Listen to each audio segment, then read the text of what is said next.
morning of Friday, May 18, 2018. It was a normal, hot, and humid day, which is normal because it's Texas. I stood outside waiting for the school bus, and like most teens, I probably ate a honey bun for breakfast. Sorry, Mommy.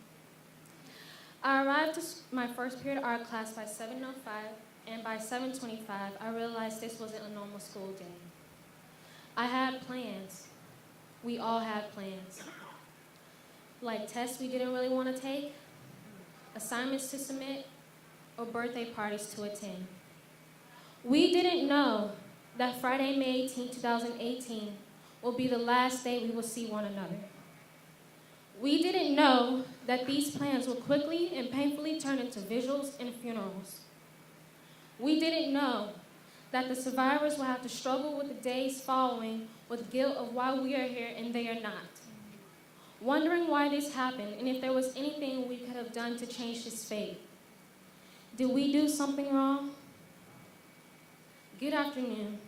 My name is Gillard. I was born in New Orleans, Louisiana. My family moved to Houston in 2005 following the Hurricane Katrina. I have been in Santa Fe ISD for a little over 2 years now. I am a victim and a survivor of gun violence at my school, Santa Fe High School, where the lives of 10 angels, Jared Connor Black, Shayna Fisher, Christian Riley Garcia, Aaron Kyle McLeod, Mrs. Glenda Ann Perkins, Angelique Ramirez, Sabika Sheik, Christopher Jake Stone, Mrs. Cynthia Tisdale, and Kimberly Jessica Vaughn were taken and 13 were injured on the morning of Friday, May 18, 2018. My school, my family, and my community experienced a tragedy that has become so common in this nation, in which the amount of students and teachers that die as a result of gun violence at schools is close to the amount of all active duty military deaths as of May 2018, with a ratio of 31 to 42. I would like you to take a minute and count to 10 with your fingers.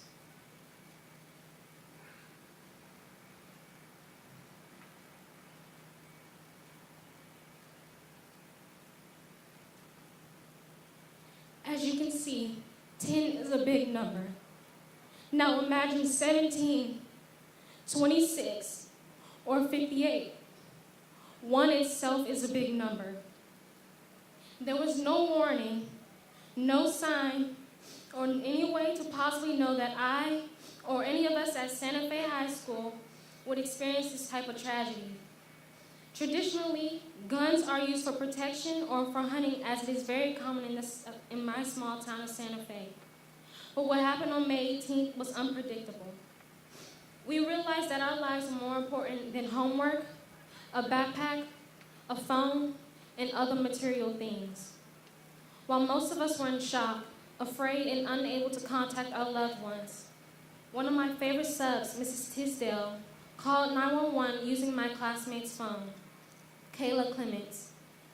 Christian Riley Garcia, a 15-year-old freshman born with the heart and will to protect his country and the people in it, used himself as a barricade to protect us, his classmates. He put us first to make sure we all got out safely before he even thought about his own safety. He was a man of steel, according to Aaron Kane, a young man who was part of our little group in art class, along with Kayla and Christian.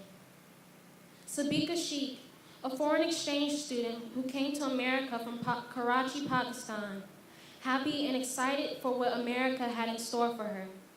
She was just a few steps away from her dream of becoming a diplomat. We made sure we took care of one another throughout the school year. We are inseparable. We didn't know that we would have to hide and run for our lives from a student who brought a shotgun and a .38 caliber handgun to school and explosive intending to kill. We didn't know that a normal day would turn into a terrible nightmare. We didn't know that the back door would be locked. We didn't know that we would have no idea what to do in a situation like this. No keys, unprepared substitutes who had no clue what to do but to run, hide, pray, and hope that we all made it out safely. But no, that wasn't the case. Instead, 10 people lost their lives. I didn't know that May 18, 2018 will be the day that my friends and favorite subs would die. We can't continue pretending we live in this perfect society or think that something like this will never happen. This has to stop. The current gun laws are not working to prevent gun violence, as shootings increasingly occur in our homes, schools, communities, concerts, news stations, churches, the list goes on. Gun violence is one of many pressing issues that need to be addressed and resolved before it's forgotten. Not 20 years from now, not even 5 years from now. School shootings have occurred for almost 300 years, since 1764. And according to the CDC, homicide is the second leading cause of death of youth ages 5 through 18. In 1927, on May 18th, there was a massacre known as the Bath School Massacre in Lansing, Michigan. 44 people were killed, and 38 of those were students. However, 72 and 91 years later, bombs are still being used and planted in schools. How many more lives have to be taken before there's any actual change? We cannot wait and allow more people to die as a result of gun violence or experience this type of fear, pain, and suffering that I live with daily. No one wants to live in fear of being a victim. Students, teachers, and administrators want to feel safe at school. We can't experience any more horrific and traumatic events that took place at UT Austin, Columbine, Heritage High, Virginia Tech, Sandy Hook, Marjorie Stoneman Douglas, and Santa Fe to ever happen again. Things can happen fast and at any given moment. Typically, when things seem to be going well, we tend to slack off, get lazy, or tired. But every little thing matters. Therefore, we can't get tired. The shooter could have been bringing the guns and explosives to school every day, and we would have never known. We didn't pay attention, and that's a problem. The safety of children and families, our families, are at stake. Too many lives have been senselessly lost, threatened, and or put on the line by the use of guns. I address concerns and issues quickly and effectively, as responsibility and accountability go hand in hand. There are people who have access to guns that may not be mentally stable. In March 2018, a classmate of mine committed suicide by firearm. Statistics show that suicide rates have increased greatly, by which committing the act with firearm is most common, which carries weight of about 50% out of every other way to commit a suicide, such as suffocation, pills, etc. The United States is one of the easiest countries to obtain a gun. Therefore, stronger gun regulations are desperately needed. All states should be required to conduct thorough background checks that also include checking criminal records, requiring wellness records with doctor's note, purpose statements describing the need for a gun, references or interviews from family members and close friends, and installation of locked storages and safes. Gun owners should be responsible and held accountable for the safekeeping of guns to prevent those who are not licensed from accessing it. For example, children. It's a huge problem that guns can be obtained through private sellers without going through certain checkpoints. It's easy access, sneaky access. In addition, there should be tougher consequences for anyone, including minors who threaten to kill someone or bring a gun to school, because your life, my life, our lives matter. These suggestions may not totally prevent gun violence in school shootings, but it's a start, which could eventually decrease the probability of school shootings and gun violence from occurring. We must be attentive and aware of what's going on and not ignore the signs. Parents, if you know or believe your child has issues, Don't be ashamed to get them checked. Don't be ashamed of telling those they come in contact with. It is okay to get help. We all have problems and issues. No one is perfect. Oftentimes, we don't realize how the things we say, do, or don't do affects those around us. Many of the problems and issues we face points to the fact that this nation has removed itself away from God, that we have to experience tragedies such as school shootings and massacres because no one wants to talk about or reference God anymore. But without God in our lives, we can't expect to be safe and protected 24/7. The only explanation, the only reason that I am here today is because of God. We can't depend on man. Man can't fix everything. Don't you see that every time something like this happens, the response is always the same, or something good is being done for a little while, but soon it's back to the old ways again.